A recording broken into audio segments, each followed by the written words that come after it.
Good afternoon and welcome to the nice Aarohana, the last session of the Aarohana series that began on October 31st of last year.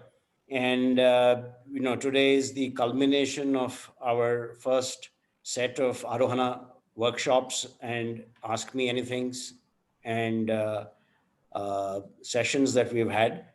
And we've have, a wonderful set of speakers today, and somebody that I think we all need to listen to, learn from, and we'll get to that in a minute. So, welcome again to everybody. Namaste to all the participants as we kick off the last edition of Nice Arohana. As always, before we start, a few housekeeping tips. All participants will be muted. And as you know, there's a Q&A opportunity towards the end of each session. However, I would encourage you to please keep typing in your questions even while Funny and Mekin are in conversation during the course of this session. Post them in the Q&A box at the bottom of your screen. I will pick them up and present it to the session speakers for them to address. And keep your comments and observations brief. And again, as always, do send in your comments, questions, etc. to arohana@niceorg.in. And we've come to the point where a lot of you are eligible for the certificates of participation. These are lovely certificates, will look good and will also do you good. So I would encourage you to do attend this session till the end and, receive the certificate of participation. As you know, this sessions are all getting live streamed on Facebook. We have the Facebook link out there, facebook.com/niceorg. We have the LinkedIn group. The link is mentioned there on that page. Do note it and keep joining it and keep tracking all the goings on at NICE. And we have a YouTube channel as well. Please note that these are all case sensitive. So the YouTube channel, note it down, visit it, listen to some of the speakers, that you want to listen to some of what they have to say again. So all in all, we've got multiple channels of staying engaged with you and encourage you to stay in touch and keep your comments and observations going. Before we get to the session, one final announcement. We have the nice Aarohana business plan competition application process underway. The last date for applying is the January 26th. It's the first and only business plan competition for cultural enterprises. We're getting a lot of good responses, and those of you who have not yet responded, or please do spread the word around, including to those who are already in businesses and who are doing well. Let them also apply, because we have two categories, early as well as growth. They all should apply and partake here. An opportunity to meet very well-known investors, mentors, industry experts, and others. And apart from obviously, the cash prize money that is on offer. So look forward to you spreading the word around for the nice Aarohana business plan competition. So without further ado, let me welcome you to the reason we are all here today. We have two very eminent, successful entrepreneur leaders. One, Mekin Maheshwari, who is the Chief People Officer at Flipkart, currently founder of Udhyam, which is a not-for-profit focused on the disadvantaged sections of our society and helping them become entrepreneurs and in their own way and own right. He's also the co-founder of GAME, which is a global alliance for mass entrepreneurship. And in the course of this session, perhaps Mekin will take a little bit of time and talk about his experiences from that. We also have Phanindra Sama, Phani, who was the founder of Red Bus, one of the more successful transactions commerce site. He's also been the ex-chief innovation officer of Telangana and part of the World Economic Forum Young Leaders. And both of them have enormous experience, having built large organizations from pretty much standing starts, and are now involved with multiple ventures, both in the for-profit as well as not-for-profit world. And we hope to learn from them, hear from them about their experiences of leading from the trenches, because you can't be a leader if you don't have followers who are inspired by you, motivated by you. There are all kinds of challenges, all kinds of issues that a leader has to deal with. And all of you who are participating here, either as budding entrepreneurs or already in the entrepreneurial journey, there's enormous amount of wisdom and insight and experience that you can tap into. And the session format for today is not a Q&A format in the traditional sense. It is going to be a conversation between two highly experienced and insightful people, namely Mekin and Pani. They will be in conversation with each other. They know each other well. They know what questions to ask, and we've been promised by them that it will be a candid, honest, open, casual conversation. Objective is that all of us will depart from today's session having known a lot more than when we came in, and gain from their insights and knowledge as we go about building our own enterprises. All right. So without further ado, I'm going to stay out of the way, which is good news. And now over to you guys, Mekin and Funny. Uh, Take the ball away. Thank you, Sanjay. Super kind as always. Thank you for that very warm introduction. Yeah, Lovely to be here and exciting to be talking to Funny on a stage. yeah, thanks, Sanjay, and thanks, Nice, for getting me and Mekin together on the virtual stage. It's great. I'm actually looking forward to learning a lot of those uh,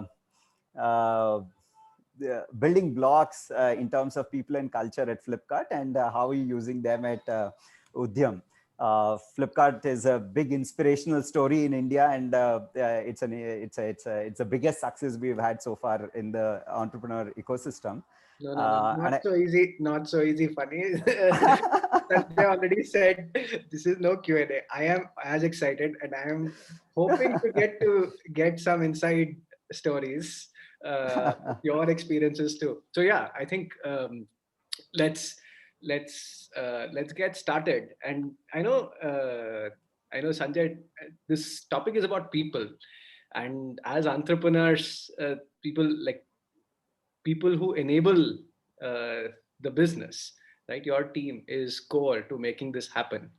Um, and while we'll get to the start of the people journey with hiring, but a question that I have wondered a little bit after I have gotten out of Flipkart and more into the more traditional spaces is, how do you feel the need to hire, right? What tells you that, oh, now we should hire, right? And maybe if I could ask you, when did you first feel the need कि अब hire करना है, now we should hire, right? And how do you then go about it? And we can go through the hiring process and stuff, but like, because there is nothing to tell you that, oh, now you must hire, right? So how do you feel that need? Yeah, actually, I mean, this specific thing, Mekin, I somehow felt even on day zero, when I got this idea. Initially, we wanted to build it as an open source solution and things like that. When I got this idea, we were all bachelors staying in Bangalore in Kormangla in a flat. So I wrote to all my flatmates saying, okay, I missed the bus and this is the problem solution. Shall we just get started? Right. And at that point in time, I mean, what was going in my mind was, if there are 100 good people, right, we need all of them to make it happen. Right. We need as many good people as we can work collaboratively with. I mean, people who are inspired by the same vision and have things to offer and can work together. Right. Somehow that thought crossed my mind. And I mean, usually, like when you ask around, right, I mean, nobody starts with 7 founders. We were 7 flatmates, and actually we started with 7 founders. I said, doesn't matter, as many good people as possible, let's just get started, right? It's another matter that, okay, in the first 4 months, I mean, 4 of the 7 said this is not going to happen. So we ended up with 3 when we actually, I mean, after 4 months, and eventually ended up with 2 because one of other co-founder also left halfway through. But yeah, I mean, I think, I mean, that was a mindset I was with, I was in, right? As many good people, and I carry the same mindset even now, right? As many good people, but the underlying word is not many. The underlying word is good people who are inspired by the same vision and who can work collaboratively. I mean, without all these, right? I mean, having 100 people is a chaos. Yeah. No, I'm reminded of. Yeah. So how was, I mean, why are you asking this question? Like, I mean, what prompted you, Mekin? I didn't have anything. I think one reason that I asked this question is that I have seen many entrepreneurs who continue to do everything themselves, right? Who often do not delegate. And this part that you emphasize, which is good people, is uncommon. I feel if more entrepreneurs could build great teams, good teams, we would see a lot more entrepreneurial successes. And I felt this a lot more, both as an angel investor or more so when working with small entrepreneurs, small business entrepreneurs after Flipkart. But as you were telling me the story of 100 good people, I was reminded of after my first 1 month at Flipkart, I had written to about I think close to 170 people that I knew in my network, uh, and wrote an email which I consider inspiring, and a lot of people said it was super inspiring. That, hey, and this is Ah, the time. This is in 2009. E-commerce is still unknown, right? And you're trying to paint a picture and help people see and believe that, hey, like I am super excited about this, and I want amazing people to join this. Um, so I think from both of those, the connect I take is that two parts, right? That one is reach out to everyone and tell your story, right? But also your passion has to reflect. Like even as you were speaking, funny, your passion about reaching out to those 100 people was reflecting, and like people have people have forwarded me that email 10 years later. That like I got this email from you 10 years back, and this was so inspiring. ah. Um, so so I feel reaching out and sharing your So, passion with people is super important. so nice. Actually, Mekin, in this call, this is also a very, I mean, very different call for me because I have Sanjay on the call. So Sanjay, as many people know, has been my mentor all through my journey, entrepreneurship journey, and I mean beyond entrepreneurship journey also. But I mean, while you're talking, like one thing that I mean, I just recollected from what Sanjay mentioned. I just want to say it out for everybody's benefit. So Sanjay told me that, I mean, as an entrepreneur, I'm sure you would also gone through, right? I mean, almost every second day you have to pitch, right? You have to talk about your company. You have to say why you did what you did and why are you doing, what is exciting, and etc. So he told me that even if you are saying the same thing, I mean, for an entrepreneur, it becomes after a time repetitive, right? I mean, you're telling the same story. I missed a bus, then this happened, or that happened, and we started this, and etc. Right? But he said, even if you're repeating the same story 10,000th time, right? You should be as excited as you are telling it the first time, because for you it is a 10,000 time, but for the other person is the first time, right? I mean, some of these things, I mean, through the journey, right? Having a great mentor, and some of these things just make such a big impact. And yeah, I mean, I think that really went into me. But Megan, I was just curious, like you said you wrote to these 170 people, right? I mean, uh, did any of them join? And I mean, what was I mean, how did it turn out? Like, I mean, if people joined from that thing, I mean, how many of them were, I mean, successfully up to Yeah. what you expected, and how many didn't make it? I think Yeah. in the immediate term, only about 3 joined. right? But the word got out, right? So from that 170, the conversion ratio was extremely poor if you were to measure it. The conversion ratio was 3. But I think through word of mouth, a lot more people got to know, and and they then they then reached out. So I remember the first search engineer, I think the 7th engineer at Flipkart, Siddharth Reddy, um, when when he came for the interview, he told me how he had read that message 2 levels forwarded, right? That Nice. because people got that email and then they sent it to their network, right? That, hey, I am not looking for a change, but I think you might be excited about something like this. So, and they then sent it to their network, etc. So that word of mouth traveling was how I think of the first 15, maybe about 7 or 8 came from there.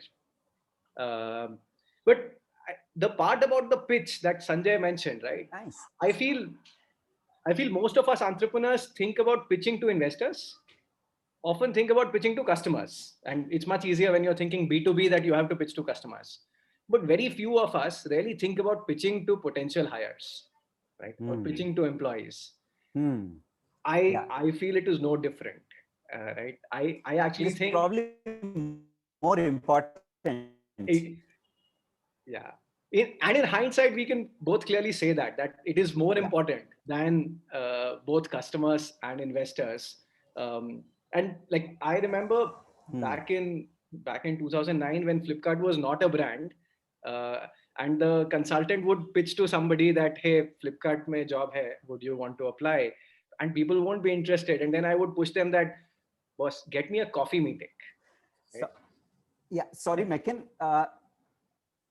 So sorry, Mekin, I'm just interrupting. I mean, your voice is breaking. So is it only to me or to everyone? I mean, I just want to know if my signal is a problem or your signal is a problem. No, your voice is okay. Sanjay or Arunima, can you say? Yeah. Hey, can you hear me? Yeah. So Mekin, yes, probably Sanjay, you may want to come closer to the microphone. Funny seem to be working all right. Okay. All right. Okay, great. Thanks. Okay. Thank you, Sanjay. Okay.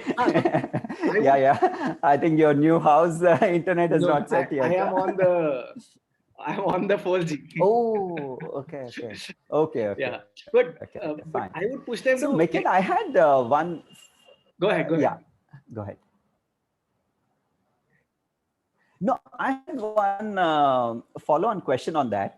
So when we are hiring, especially in the early days, right? I mean,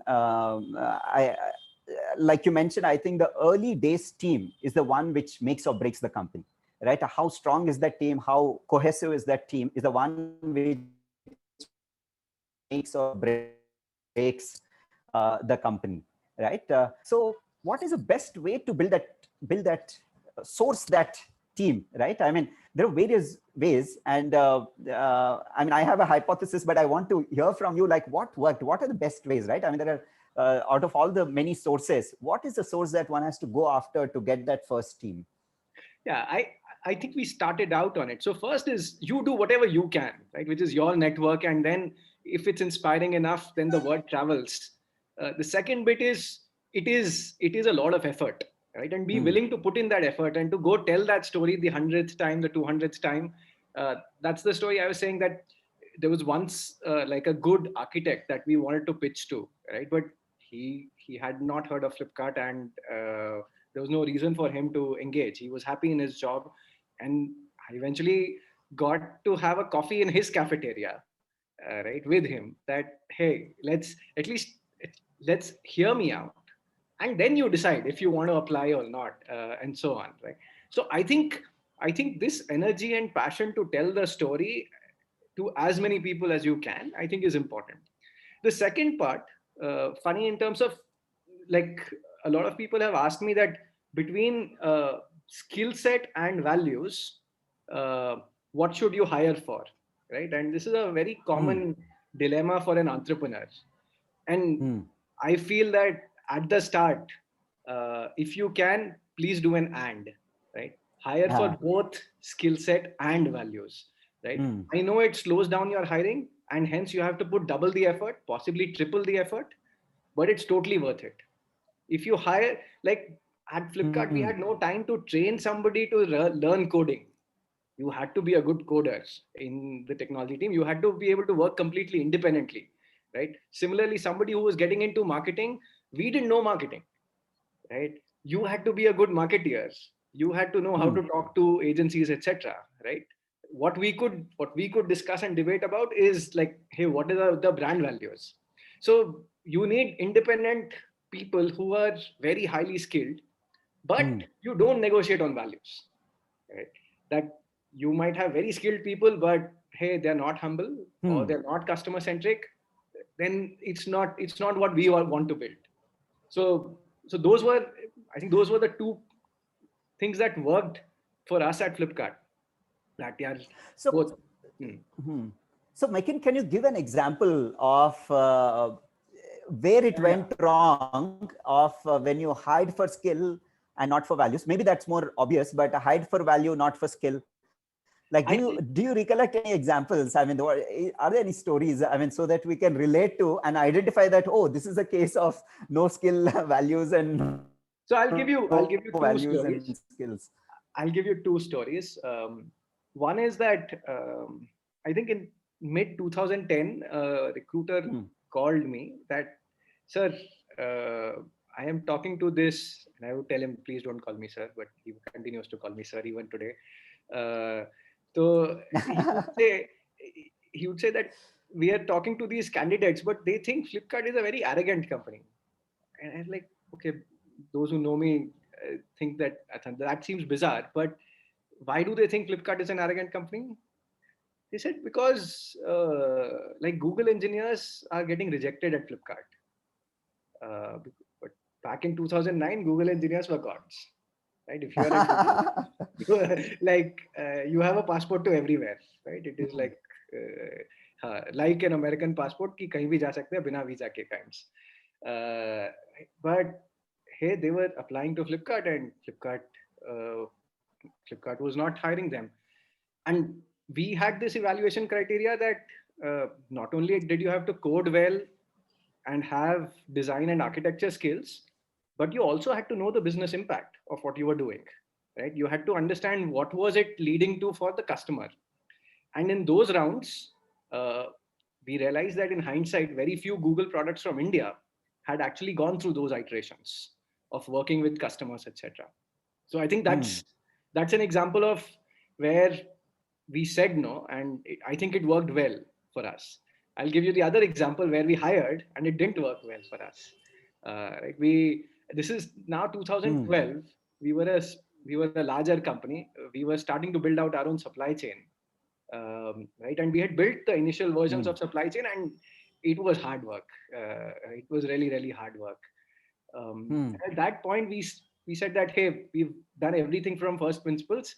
Maybe in this, let's not, right? Let's hire somebody who knows this. So we hired a very senior gentleman um, who had grown from being a trucker to becoming a vice president at one of the largest logistics companies in the world. Right? Very senior guy. Right? And even though at the hiring time, both Binny and I had a conversation that hey, like this person connecting with the team is going to be a challenge, right? Because they just talk at different planes, and sometimes he talks down. Uh, like the logistics companies are often hierarchical compared to tech companies or e-commerce companies, and but we said that nahi yaar, try karte hain. Matlab, he's bringing in so much value and stuff, right? And we thought that we could be the interface. That's the exact words we used. Ki hum log, we'll become the interface. And boss, it misfired so badly, right? I think we were set back by at least 6 months in that supply chain work because not only did this thing not work out with this gentleman, and not to their fault. I think it was just this was not a right fit for this person, this organization and the way it moved and versus who the person was, right? It didn't work out, but the way they envisioned, or this gentleman envisioned what we could be, was so different from what we were wanting to be that we had to undo a lot of that uh, after like this person departed in about 8-9 months. right? So first you have the 8-9 months because you want to give a new person enough time to try and learn and settle in and stuff, and then you realize that no, it's not working, and then you have to go back and undo. So which is where I think your piece about the importance of early team and then doing this. But I think back to you, Funny. Same question. Want stories from Red Bus. Uh, the your most regretted hiring mistake, of either something you did, someone you did hire or you didn't hire. No, so didn't hire तो पता नहीं चलेगा ना. Didn't hire तो पता नहीं चलेगा. But yeah, hiring में, yeah, I think I agree with what you're saying. Like, I mean, it's ideal to have both values and skills, but it's worse to have somebody who doesn't gel well into your culture, and but maybe comes with skills, right? Compared to somebody Can you who give an doesn't example? come with skills and gels well with your culture. Yeah, yeah. Yeah. So basically, I mean, yeah, I mean, we've also had these situations like when you're growing, right? I mean, the board says, okay, now you're large enough, we should probably get somebody senior and etc. And also, we've also had a chance of getting a experienced CEO, experienced person, and we've found it difficult in terms of culture, right? This culture is very different. And then actually at that point in time, we also thought that maybe the Red Bus's culture needs to transition into that large enterprise by getting these large gray-haired people, I mean, old experienced people. I mean, it'll only help the company. We knew that there was a mismatch, culture mismatch, but maybe Red Bus needs to transition there. But I think that didn't happen, and eventually, I mean, we had to part ways. Other thing that happens usually in a VC funded company is I don't know now, but during that time, so we used to get a lot of recommendations from VCs or people who are on the board saying, "Are ye bande ko dekh lo, wo bande ko dekh lo," and etc. So such recommendations may say we've had some successes, but we maybe more failures than successes. I think that's because, I mean, now I can reflect back from here. So I think it's also partly my mistake. So one of the things is you're young, you're just started, you don't know how to run a company. And I was of the mindset of learning, right? I don't know. I mean, I've told myself, I don't know how to do this stuff. So let me just listen and learn from my board. Right. So I gave a lot more weightage to the resumes that came in from there. So even when, I mean, sometimes, I mean, at least this one candidate, right? I mean, I felt very uncomfortable while talking, while deciding. There was a difference.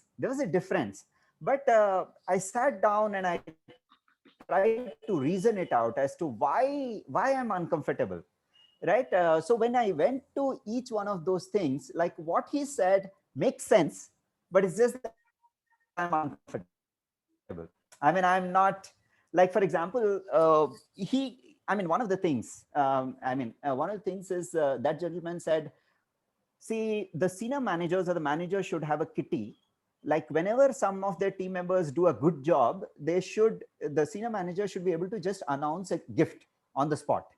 Like, okay, 50K EMI bonus, right? Or 25K bonus. And I was very uncomfortable. I felt like, I mean, what is this? We've never had, and we've had a culture of not necessarily working for money. We're all working for that goal.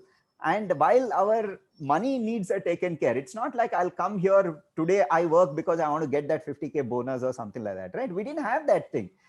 But when for example, a thing like that was said, I was uncomfortable.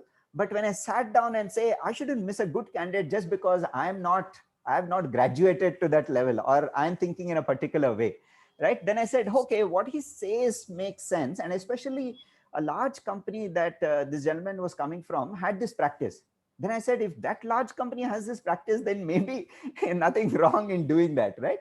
So things like this in the conversation, when these things came up, right, until then, another thing is, until then, nobody in the company, when they joined, said, what is my title going to be? Everybody asked, what is my work going to be? right? So what is that I will do, right? So this is another example. I'm actually getting into examples because only when we talk examples, it gives some kind of a perspective, right? So it's like, what is my title going to be? I said, okay, I mean, okay, it is head of this. No, head nahi, CXO rehna chahiye. If you say head of marketing, mujhe CMO chahiye, right? I was like, what difference does it make? I mean, the role is the same. There is nobody above marketing in the thing. But I mean, it doesn't make any difference. But that designation was very important. Again, I went back to the board and I said, yeah, Q, why is that? I mean, what kind of a person will be so this thing about that thing, okay?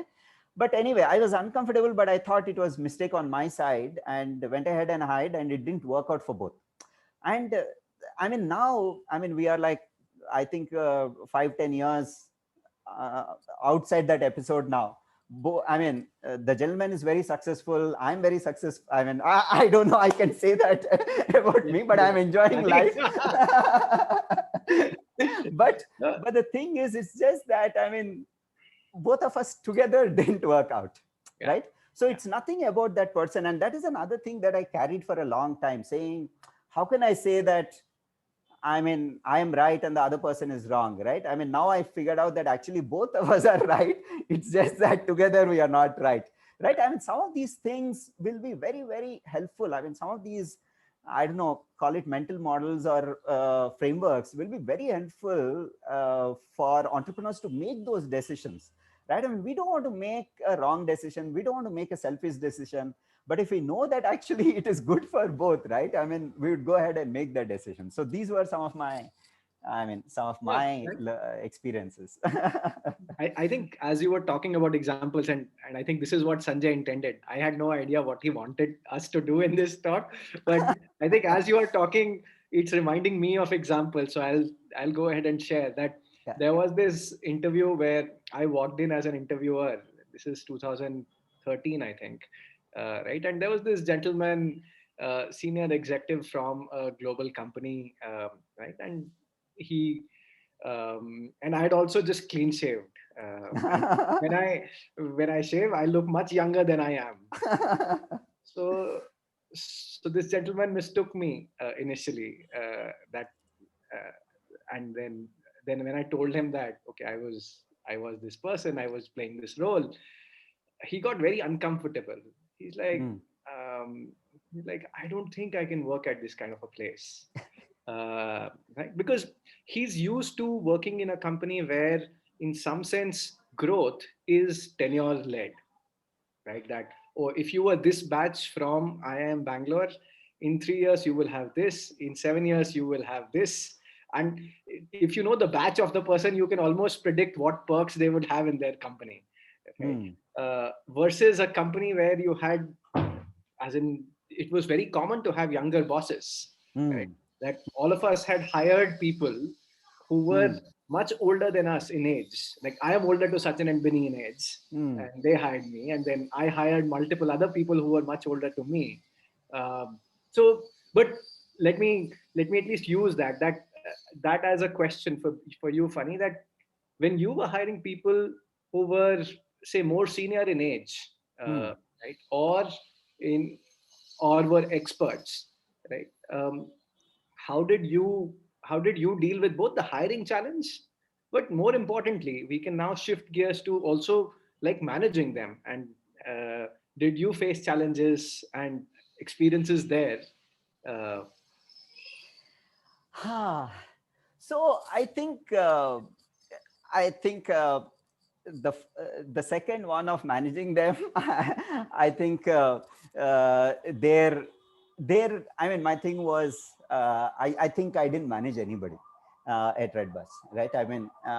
That is to some extent a little negative because at times people came to me and said, "Are you don't care about anything that's happening here." But I think it came from my own thinking that I'm not capable of managing them because all of them were older to me, all of them, right? I mean, there was nobody in my senior team who was younger to me, right?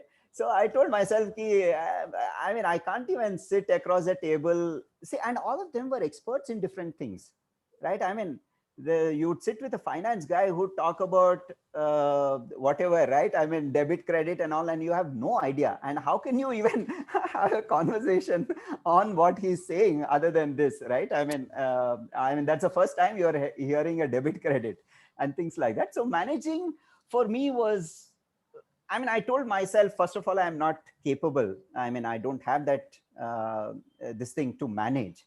And second of all, I told myself that, I mean, if you hire great people and leave them together, right? I mean, I used to tell myself that you only decide who gets into the bus and who gets out of the bus, right? And where the bus goes is decided by the people in the bus, of which I'm one passenger, right? So that, I mean, some of those things help me. But there was also a phase in the very early days when, I mean, I had just me, my my other two co-founders, and then younger interns, and maybe I think Mayank had just then joined. He is almost of the same age, so I mean, he's the closest to the same age. After that, everybody is older to me. But yeah, so around that time, right, I was like a very, very big micromanager. I mean, if I ever managed, I think that is the time I managed. But it didn't last long. I mean, it was probably, I think, maybe a year or so where I managed everything. I said, "Nahi, अभी ये button ऐसा ही रहना चाहिए, ये workflow ऐसा ही रहना चाहिए, ये मार्केटिंग ऐसा ही रहना चाहिए, हम ये नहीं करेंगे, वो करेंगे, ये करेंगे," and etc. One thing also, because I think in the early days, I mean, usually, like, I mean, the founders have a much bigger context and perspective than anybody who's joining your team, because you would have thought through all these things, different things, and etc. and all. And by that, you have a little bit of a like a more context than the other person. And the second thing is, it is very, very fragile, and you are, I mean, added to it, if you're doing it for the first time, right? I mean, the company itself is fragile. You're doing it for the first time. You have no idea. You don't want it to just fall apart, right? You don't want to repeat a mistake. You'd have tried something, but the new guy who joins wants to try the same thing. Then you just say, "Arey, we've tried, just leave it." But for him, it's like, "Arey, I also wake up with ideas every day, but I can't execute." But that way, I had great, I think, early team members. I can't emphasize more on the importance of having great early team members. Like, for example, again, going to real anecdotes, right? I mean, after a year or so, I think Mayank just came to me. Mayank, you know Mayank, and I think he's now the founder of Koo, which is the microblogging app for India. So Mayank came to me and said, "This way I'm not working, right? I'm just leaving all of this to you, and I'm giving up," right? He's this smart, brilliant, very, very like dedicated, right? I mean, without him, probably we would not have been able to build this. And he's coming and saying, "Boss, I'm just quitting. I'm just leaving because you don't allow me to do anything," right? And you have some, right? I mean, you have this thing. And at that point in time, right, one thing was tension. अरे ये चले गए तो अभी ये कौन handle करेंगे. Second thing is, thankfully, also this somehow feeling, right, that this needs to change, right? I mean, if more people come and go, right, it is only like being on a treadmill, right? And also, I mean, I need to change. I mean, somehow I think all these kind of, I don't know how, but all these things happen in the journey, right? Somehow, right? I mean, you wonder as to how you behave that way at that point in time. I could have very well behaved, okay, Mayank, leave now, right? But somehow I behaved saying, okay, fine, I better correct myself. So I mean, from there on, the journey is very difficult to move from micromanagement to kind of let go things and etc. It is a very, very difficult internal journey, right? I mean, all the other things, you could go out and talk to a mentor or a board member and say, "I don't have money to pay salaries next month. What do I do?" They'll probably say, "Okay, take a loan from the here, that, this, and etc." I don't know how to do marketing. They'll say, "Meet these guys." But I can't go and say, "How do I change?" Right? I mean, what my behavior, my beliefs, right? My fundamental things. That is a single journey. It is a self journey, right? That journey was actually, if there is the most difficult part of Redbus for me, that was this, right? I mean, going through that personal journey of learning, and it is very, very, very, very difficult, because I think until then, like 20 odd years, you're all a single person's effort, right? I mean, education system, not just in India, everywhere else also, right? I mean, to a large extent, it's like you study, you understand the concept, you write that exam, you pass, and you are a success. It's never like your team, right? In your first grade, second grade, you have a team of 10 people. Your 10 people figure out how it is and appear for exam. Failure or success is the 10 people team. Vaisa nahi hai, right? So what you have learned is your single pursuit, right? And suddenly you are executing the same thing, and now you have to switch over to say, okay, now my team, and I have to leave this, and etc. That was very difficult. And I mean, there were times when I hated going to office, because you go to office and you don't know, you don't do anything, you shouldn't do anything, you know that, okay, you wanted that differently, but you shouldn't say, because you don't want to micromanage. I mean, they were like very, very difficult times for me. But okay, so I mean, I quickly transitioned to this other phase where I said, okay, आप लोग देख लो, आप लोग बस को कहीं पर भी लेके जाओ, मेरा एक ticket है. To that extent, I will kind of contribute. Thank you. Yeah. Thank you so much. Like, loved listening to this story. The story it brought back for me was my journey with both hiring and then managing Amod.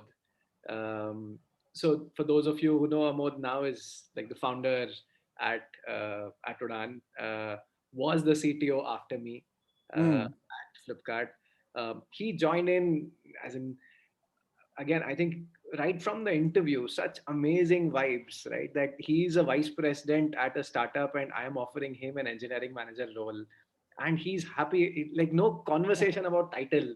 He's like, Mekin, banana kya hai, right? What are we making, right? And how can we make it really, really big and nice?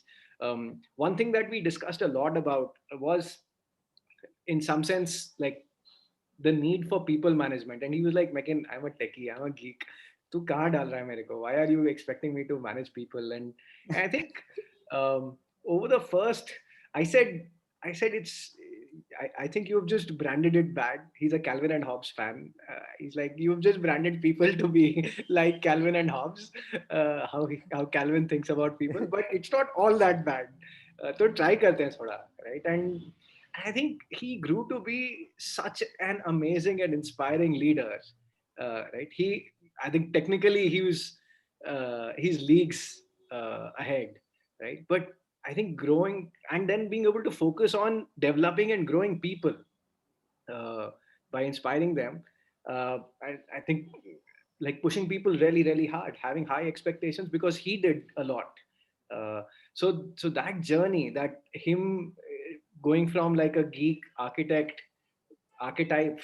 not wanting to do people management, to then go on to be CTO, and now doing amazing things at Udan. I feel like it's it's the growth and the journey that people experience through the startup journeys that for me have been the most rewarding. The teams that got built and the people.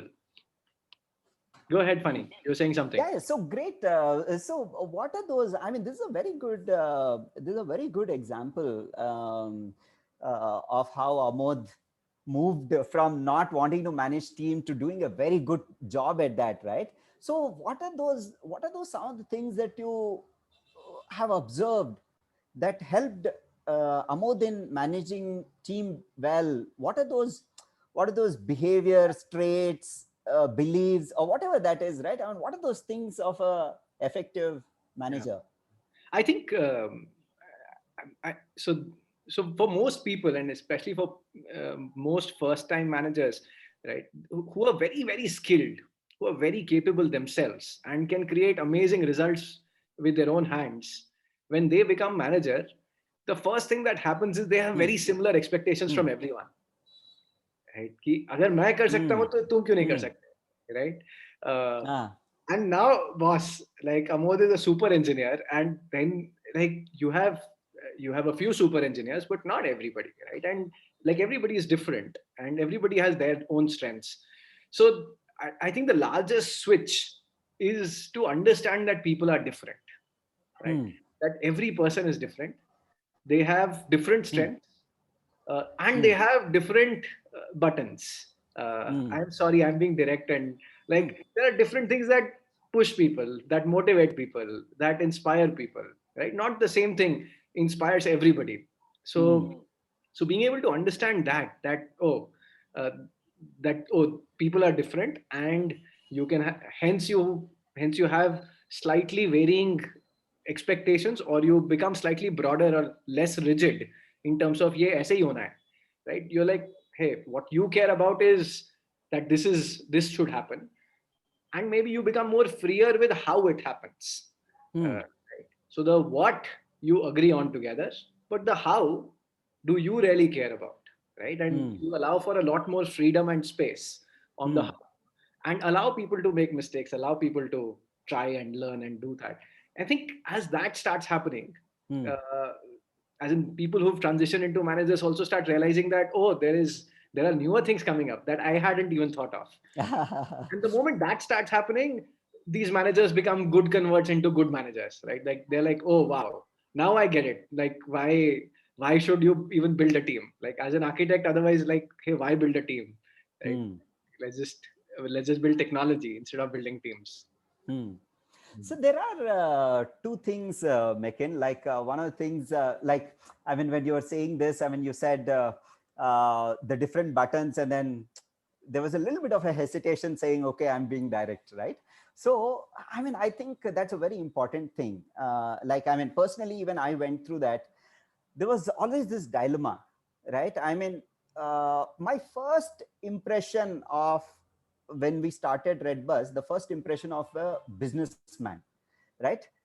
Somehow as a child, somewhere I read that businessman has to be shrewd, right? He has to get his things done, and in a smart way, like all the shopkeepers, right? I mean, when they sell, like, I mean, the smartest shopkeeper is a person who sells you at a higher price, gets his thing done. And so that's the impression that I had, right? And then some of these large, I mean, Indian business houses are attributed with a skill of shrewd, and they're very large.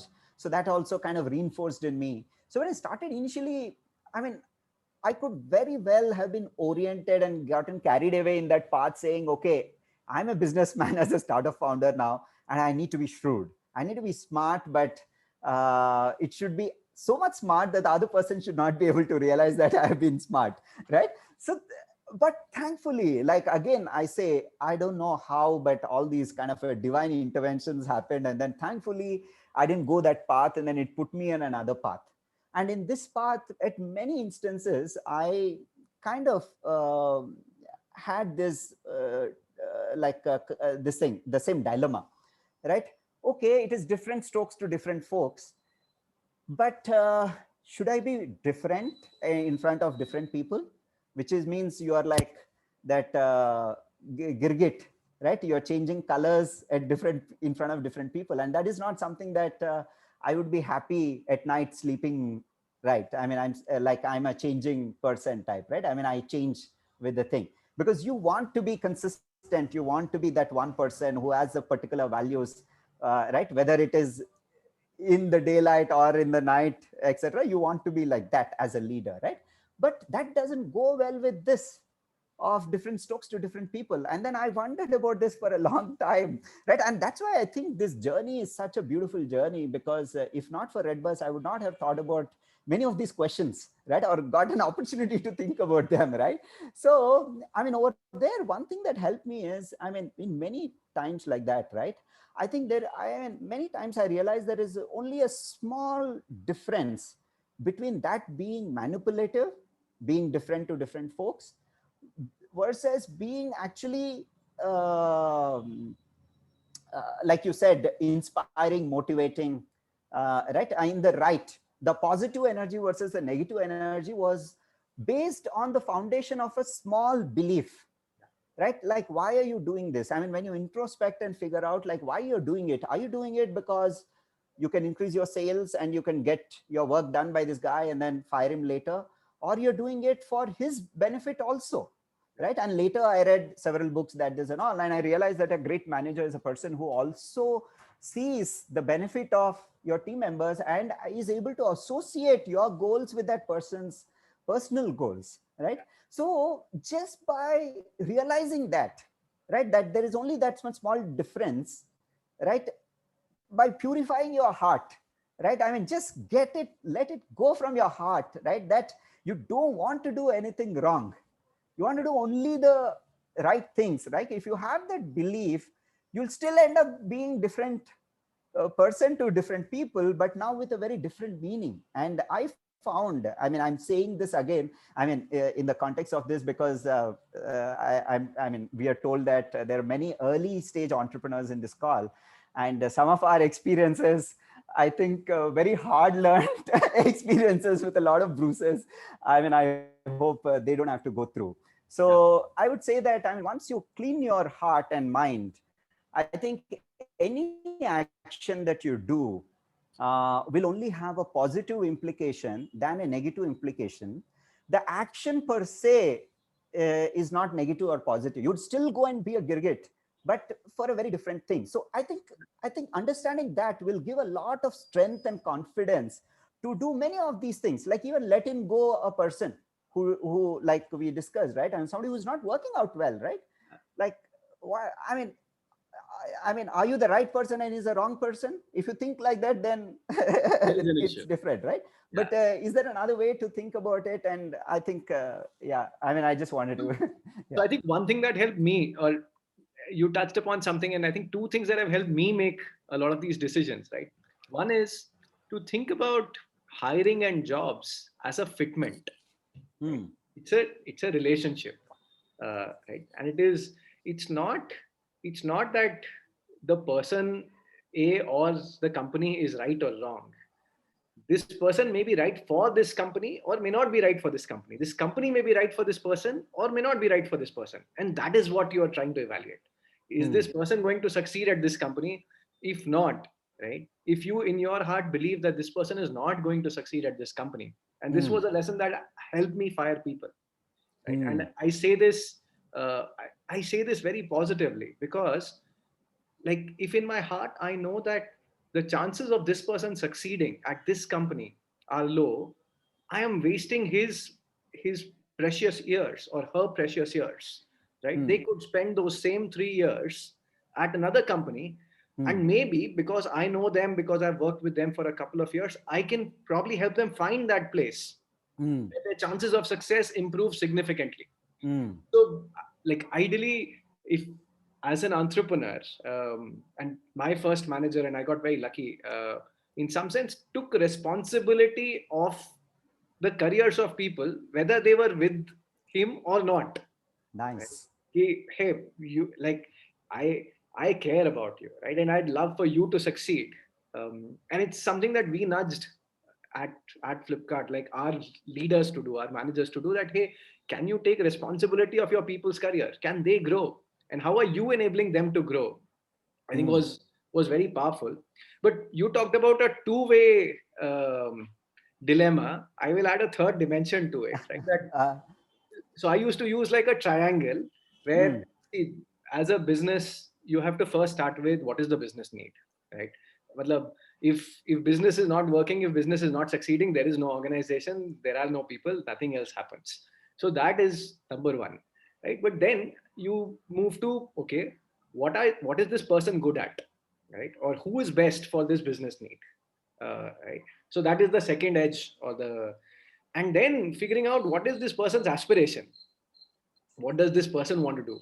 And like, I think of jobs as this triangle being matched, that the business need being matched with strengths of a person and their aspirations. Nice. Ikigai is much broader for self-awareness and doing that, but this is in some sense like organizational ikigai, right? That for an organization which matches the organizational purpose and the individual's strengths as well as their aspiration, is something that's worked really well. And where there isn't a match, I think the sooner you discover and you are able to bridge it, the better it is. Nice. I know we've talked for nearly an hour, and, and there are questions also. Not realized it, and both of us, love interaction. So we would be happy to get questions. We can keep going on and on. Like, I didn't realize this, and I have a whole bunch of things written down here that I hoped I would ask Funny, Yeah. and I've done with about 20%. But I think our intention was relevant to the audience. Okay. If the audience has questions, Yeah. do keep So, bringing them up. yeah, some questions have come in. So let me do one thing. I'm going to present the questions to you guys, and both of you can respond, and in no particular order, and both of you can opine and present your points of view. All right? Sure. Yeah, this is your son. Okay. So let me. This is from Mamta Jain, who asks, "How do you get good people to join you? Is there a recipe?" And that email that you talked of at the beginning of your talk, Mekin, is that possible to share it if at all it's there still? Funny, you take the question. I'll go search for the email. I can imagine you going through old dusty files in the classic Sarkari style. But I think, Megan, you can do it offline too, because I think your perspective here will be helpful. Yeah, no, just that was just a joke. Yeah, go ahead. Yeah. Go ahead. So, yeah. So first of all, I think we have to make up our mind saying that it is a lot of work, right? I mean, I think that's where often we are disappointed, right? Saying ki, "Arey, 3 mahina ho gaya, abhi I didn't find anybody yet," right? But actually, we should, I think, plan for I think 30 times more effort for that thing. So in my case, in the very early days, really what has helped is referrals.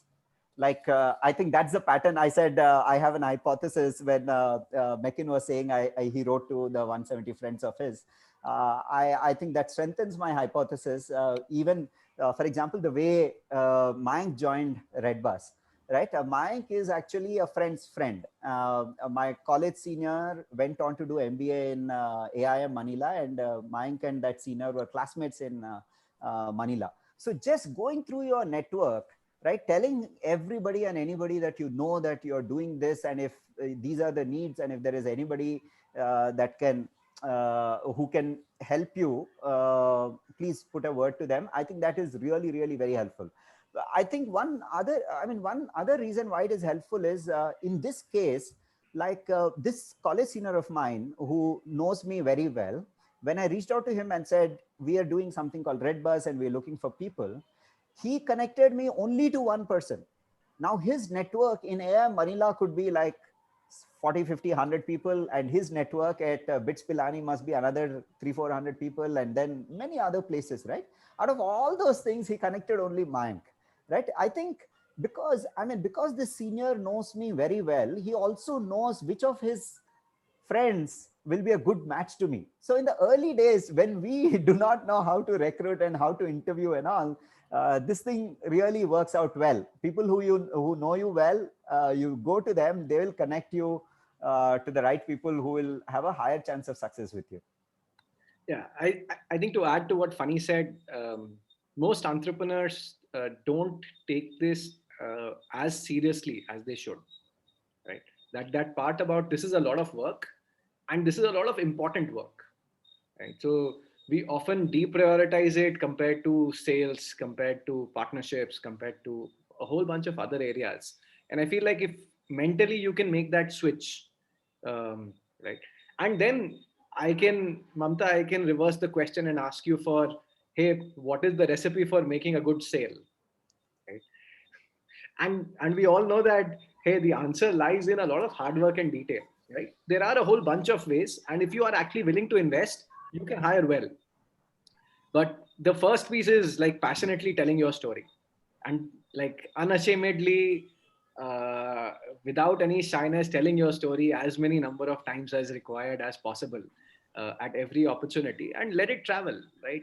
If it's coming from this genuine belief that as good people join your mission, uh, things will flower, things will go ahead, it'll start happening. So put in the effort of telling the story as the first step, but then also have some clarity of what you're looking for. Like Funny already touched upon that.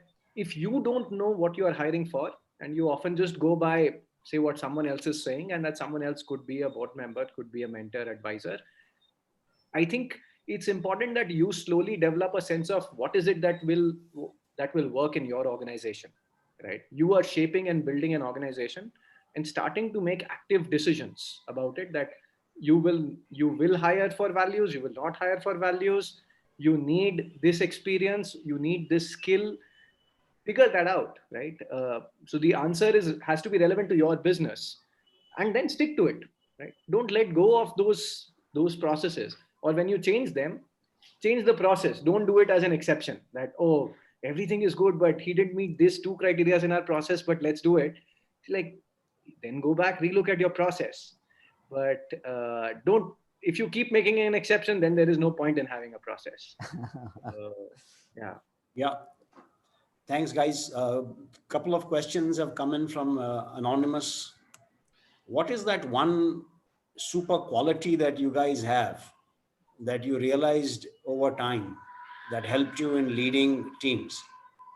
And a second question from the same person, I'm guessing, is how do you make time for yourself as an entrepreneur without feeling guilty? Okay, Mekin, this time you go first. See, the second one is super hard. I think you only learn to do it with age, is my feeling.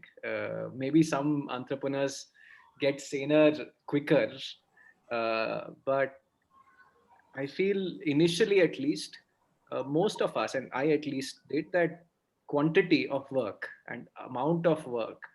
And I think as a younger person, you also have a lot of energy. And when something is your mission is in playing on your mind all the time, uh, I think the lines between work and life blur very easily.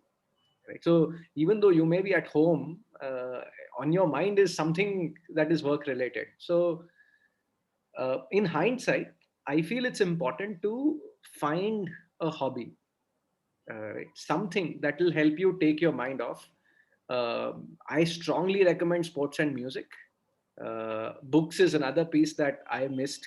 I kicked myself a lot for having dropped my reading habit during the 7 years at Flipkart. I've caught up on it since. But something like sports or music that require you to be present in the moment. You can't play a shot if you're thinking about work. You can't sound a note if you're not present. Uh, in my opinion, have done a lot better. So my Udyam journey has been, I would say, with much less guilt and with a lot more presence, which allows me to be more effective uh, in my in my entrepreneurial job. So that was the second question. Maybe Funny, you take this, and then we'll go back to the first question because I've forgotten the first question, Sanjay. First question is, what is that super quality that you have that has helped you be a successful leader? Help you be a leader. Huh. So yeah, so I think answering the first question, I think for me it has been just telling myself to be genuine, be plain, right? I knew I knew the day one that I'm not a super good techie guy, I'm not a super good marketing guy, I'm not super good on anything, right? I was more a journalist, and I was not even a super good journalist. Like, I didn't know a bit of everything, I didn't know anything, right? Then I told myself, I mean, this actually started with my first ever pitch to a VC, right? So when I was going to, I mean, Bharti, I had to pitch to Bharti at Seed Fund. And like anybody else, I think like many of us, I just went and Googled saying, "Arey, abhi VC ke paas ja raha hu, to kaisa jana hai?" Right? So some blog article said you have to wear like a suit and a tie, and you should have answers to 10-year journey and projections, that, this, and all. And I said, "Oh my God, ye pura rehna chahiye." Then you go to the second, third, fourth article, then suddenly you will get a counterpoint. I mean, completely opposite to this. They're like, you should go like general casual with shorts and Silicon Valley style and etc. and all. I like super confused after reading all those things. Then at that point in time, I just told myself that, Are, I mean, both equally seem good. Abhi to I'll just go like myself, right? I don't have 5-year projection. I will not talk about 5-year projection. I deeply believe in this idea as a solution. I'll just talk about it. मैं जाके plain simple बात करके आऊँगा. मेरा attire भी change नहीं करूँगा. I mean, I used to wear this long sleeve shirts. I said वैसा ही जाऊँगा मैं. I went there, did that thing, and Bharti decided to invest in us. I mean that instance, and even otherwise, right? I mean, I think somehow it just came to me saying, "Ki boss, I'll just be what I am," right?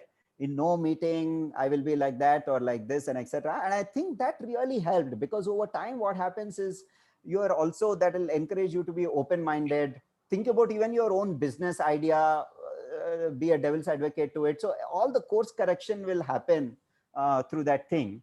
At the end of the day, see, leadership is kya hai? I mean, leadership is not this one guy who's like super smart doing everything, right? I mean, leader is a person where people trust, right? Where does that trust come from, right? The trust comes from you being you. Whether they wake you up in the middle of the night and ask the same question, you have the same answer. 10 years later, they have the same answer. I mean, you have the same answer. Anytime you're just speaking out yourself. And at the end of the day, right? I mean, you're not doing it to showcase a different self of you and etc. You're just, I mean, what was Red Bus as a pursuit, right? I mean, I missed the bus. I had this idea. I thought it will work, and I'm just doing it, right? I mean, all of these are like that, right? I mean, I think if you look at it that way, you'll be a lot less stressed. And I think in the course, I think you'll become that trustworthy leader. And in the course also, you should put your larger objective ahead of everything else. Like my board said, we have to get a CEO. You're no good, right? At that point in time, again, like, okay, if that, I mean, it should be a split second decision for you, because if you are working for the larger objective and not for your own self, and all these, kya bolte hai, all these cleaning up will happen in the journey, right? And it is really worth it for that cleaning up in your system, right? In your heart and mind and etc. So I think that is probably something that has really helped me. I mean, to be effective as a leader. Yeah. Yeah. Okay. So Mekin, the first question. Yeah, sure. I think again, I don't think of myself as special, but if you had to push me that, Mekin, what is your superpower? I think it is trust and people, right? So I start from a position of very high trust in people, right? And it's okay for it to get broken, and I can be persistent and gritty about it, and try and figure out the why did it get broken, and continue with that trust. And I think um, that has just allowed very, very bizarre situations to turn around very positively for me. And like Nice. the universe has been, and people around me have been super positive. So starting from a position of trust, that hey, I believe, like a exactly the, I think when Funny was talking about this shrewd banya, and like I was born a banya, right? But this thought about that, if you trust people, you actually get amazing things in return. And for most of my life, it's not the return that has mattered, but it's, I think this is just belief in karma, right? This plain simple karma, that you do your job, boss.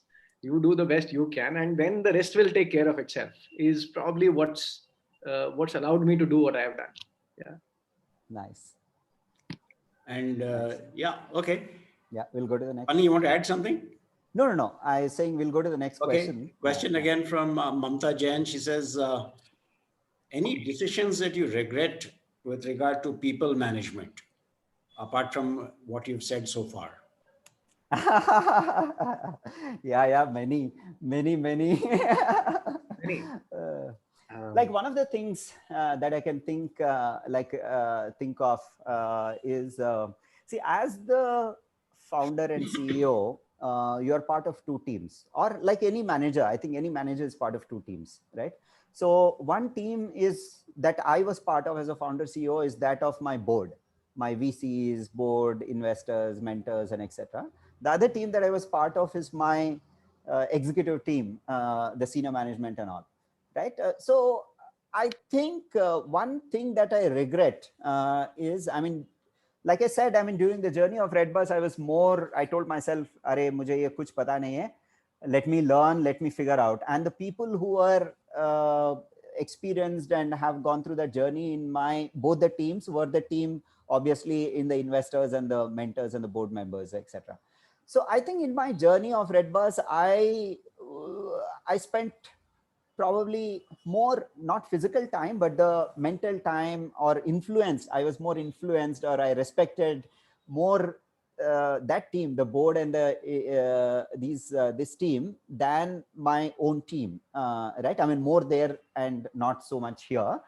I regret that, because the way it played out is like any strategy, any serious thing that we need to discuss, I would just go write to the board or have a phone call or a meeting, and then discuss there, figure out and understand everything, and then make a decision there, and come back to my team and say, hum aisa karenge, ye karenge, wo karenge, and all. And of course the team had different ideas, that this and etc.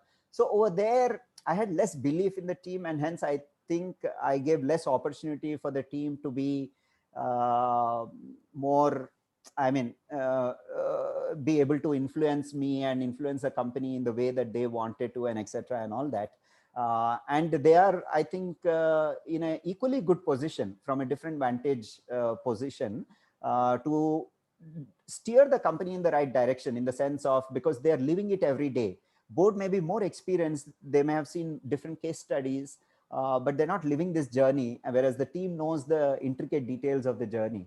So I think balancing that out is something that I would probably do in my next stint if I ever get a chance. But that is something that I regret. Mekin?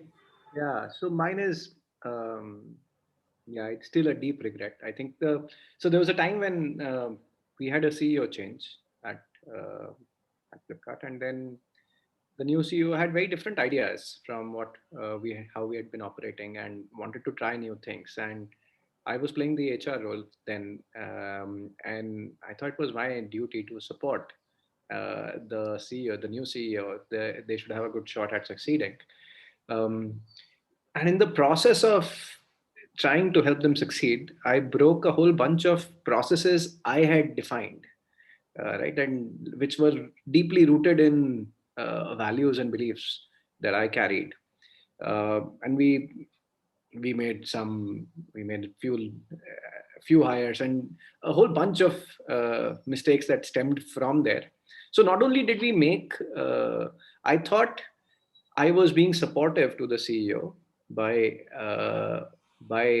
listening more to the CEO than to myself and what had taken Flipkart to what it had, right? And as well as, um, I think what it did is, for a whole bunch of my peers, my team members, they saw a very different Mekin. They had been used to a Mekin which was very staunch in his values, and here was a Mekin that was suddenly a lot more malleable and was flexible. And I think of that as probably my largest people mistake, or decisions, in terms of mistakes I made. Yeah. Okay. Another question from Mohit. He says, how do you deal with self-doubt, whether some stuff that you're building will be successful or not? So one thing that I would say, actually two things that I want to say in this context is, uh,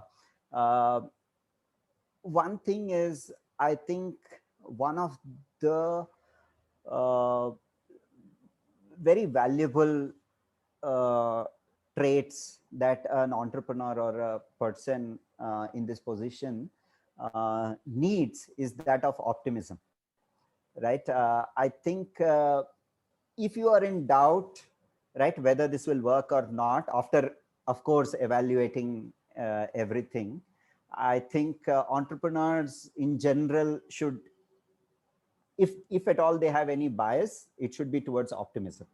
That is one thing. And I think just having that thought has been very helpful to me.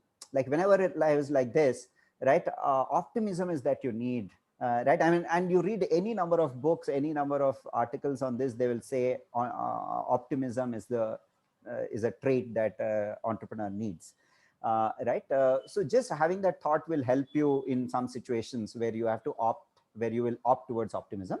But the second big reason for cause of self-doubt is situations like I discussed, that like I said earlier, right? Whether should you wear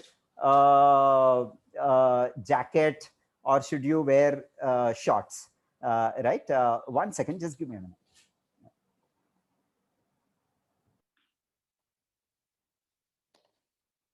Okay. Maybe I can take a shot while Funny gets back. Okay, so I'm back. I just want to just finish this off. Yeah, Is those things, right? I mean, like wearing a jacket and going for a VC pitch is equally right, as correct as going in shorts. Right, micromanaging. There are many companies, like for example, Apple and etc. I mean, what we have read is that it was very micromanaged to the pixel, and hence is their success.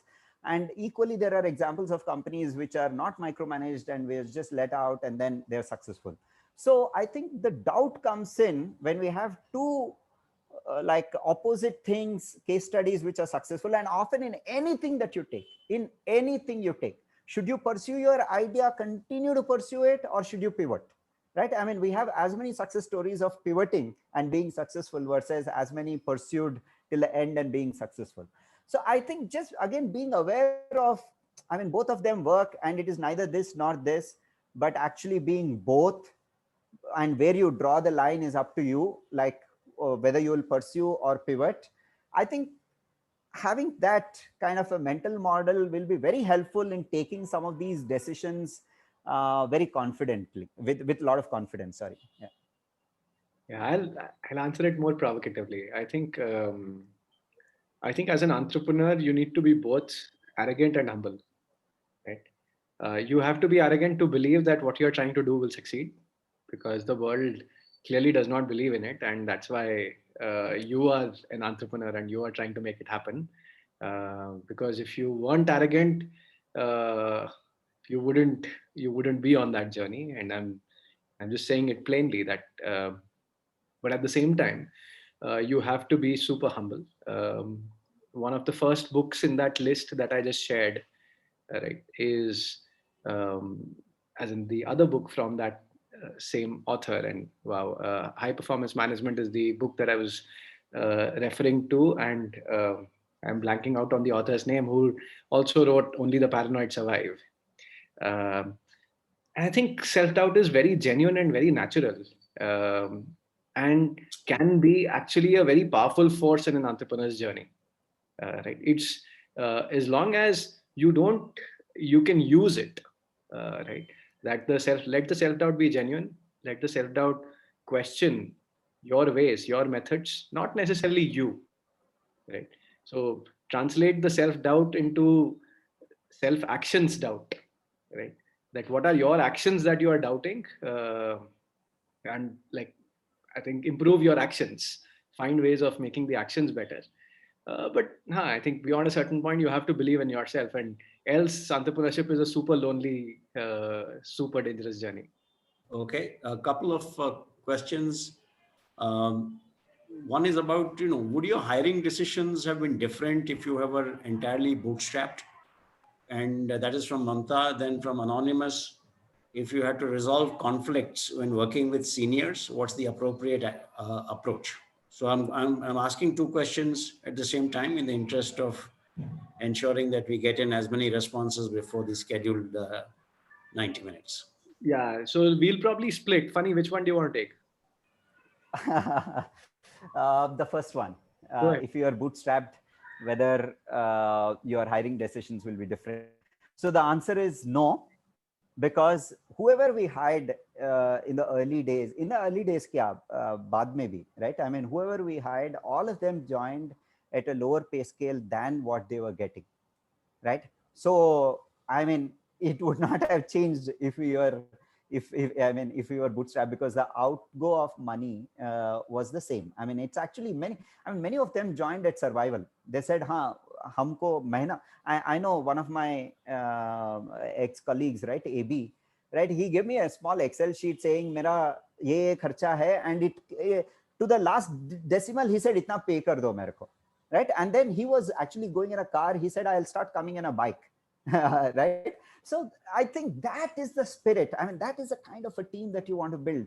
Like I said, I mean, people who are driven by the mission and by the social good and for all those reasons than money, right? And if it is not for money, then it really doesn't matter whether you're funded or not funded, right? And such people are not even, probably they don't take a signal saying, this is funded, so it's a better company, right? So that is the level of confidence in our idea that we need to exhibit. That is a level of sincerity, our approach, and all those things. I think, and funding, no funding, money, no money, doesn't matter. Yeah. I'll take the second question, which is Resolving conflicts when working with seniors. Yeah. I think, and I'll interpret seniors in both ways: seniors in experience and age, and seniors possibly also. I'm assuming you are an entrepreneur, so I'm not going to interpret seniors in position. Unfortunately, unless you are talking about board, and we can take that separately. But I'm going to just assume that this is seniority in terms of age. And I think the way we've operated, I have operated, is that like like age isn't necessarily a variable. Your experience and what you've learned from it, right, is a definite variable. So your learnings and your ability to apply that learning uh, into something, and hence expertise, becomes a variable. So people who have a lot of experience in having doing something, so I'm assuming that that's the kind of seniority we are talking about, and they're being able to converse with them about the place where they are coming from. So first is to deal with conflicts directly, right? That to actually make it clear that, hey, there seems to be an issue here, right? And that issue often is coming from miscommunication or misunderstanding, and being able to lay out that, hey, here is what is important to you, and possibly allow the other person space of what is important to them, and then together figure out that, hey, where might the disconnect be. So, and I'm the way I'm saying it is obviously, even to me it's feeling like oversimplification. The challenge often comes when it becomes emotional, right? And the moment it becomes emotional and with egos, this process breaks. uh, so so I think the one thing that has helped in having this process breakage being avoided is to use like a bouncing board, right? That before you go in to have a conversation, which is a conflict resolution conversation, I would go to a neutral party. I would go to another person, and I would have a conversation that, hey, this seems to be the situation. What do you think? And try and get a neutral party perspective. If you need to, then have a neutral party orchestrate, but I'm not a big fan of that. I think in a startup, the more direct the conversations, the better and faster things go, and resolve. Too much process doesn't necessarily help. So just bounce it off and then go have a direct conversation. So, and as in being open to feedback from the person you are bouncing it off. That if they say that, hey, Mekin, you seem to be coming from a place of ego, or you're taking it personally, and to be able to reflect back and then go back. And then I have often shared that, hey, I bounced this off this person, and this is what they said to the person with whom I have a conflict. I think often just communicating a lot of these things directly, that I am feeling uncomfortable about a conversation. So when I have started my uncomfortable conversations with this line, 50% of the discomfort on both sides has disappeared, right? Because the other person is also like tight and holding off and like ready to fight. And the moment you share your vulnerability that, hey, you are feeling uncomfortable, this is not easy for you, the other person also loosens up significantly. So So yeah, that's my experience Right. of it. Last two questions, I think it will be perhaps just in time. One from Namrata Sharma, the other from Anonymous. Namrata asks, having a great mentor is much needed. How long in your journey did the mentor influence? How difficult was it to let go of your mentors, or do they continue to be part of your journey? Question from Anonymous: how do you choose the right mentor early on in your career? I'll take the second one. Funny. Uh, Okay, sure. So, yeah, I think a good mentor is always needed, whether it is the entrepreneurship journey or otherwise, right? I mean, good mentor was needed even when we were at school. It's needed in personal life, right? I mean, in a married life, like one of your cousins become your mentor.